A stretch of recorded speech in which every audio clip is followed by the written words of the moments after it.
ফেসবুকে সফলতা অর্জন করার চেয়ে যে কোনো একটা ব্যবসা প্রতিষ্ঠানের দিকে মন দেন। আমার মনে হয় সবচেয়ে ভালো হবে নিজের চাকরি ব্যবসা প্রতিষ্ঠানে মন দেওয়া। কারণ ফেসবুকে সফলতা অর্জন করা অনেকের কাছে অনেক সহজ, কিন্তু আমরা যারা কর্মজীবী আমাদের কাছে অতটা সহজ না।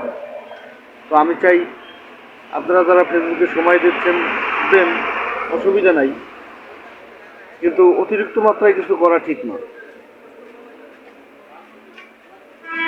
আপনি যখন এক বুক আশা নিয়ে একটা জিনিস করতে যাবেন, যখন দেখবেন এটা বিফল হচ্ছে না, তখন আপনি বিরক্ত বোধ করবেন।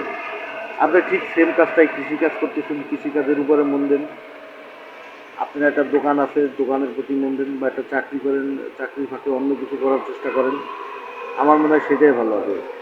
ফেসবুকে অযথা এরকম সময়, হ্যাঁ কিছু লোক সফলতা পাইছে, কিন্তু ভাই আপনি আমরা তো পারবো না রাস্তায় দাঁড়িয়ে ওই যে নাচানাচি, তারপরে ঢং করা, এগুলো পারবো? এগুলো ছাড়া তো ফেসবুক ভাইরাল করে না ভাই।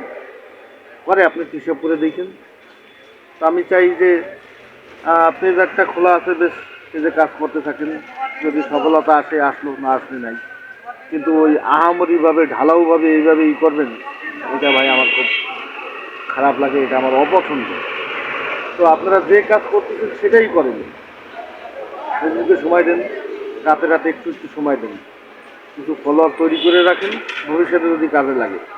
অনেকে বলে ভাই একটা পেজ দাঁড়ানো মানে চাকরির চেয়েও বেশি, সরকারি চাকরি, এগুলো ভ্রান্ত ধারণা, এগুলো থেকে বেরোই আসেন। আসলে আপনার একটা চাকরি দরকার, আপনার পরিচয় হচ্ছে একটা চাকরি, বা ব্যবসা করেন সেটাও একটা পরিচয়। ধন্যবাদ। যে কোনো কিছু নিয়ে আবার আপনাদের সাথে কথা হবে।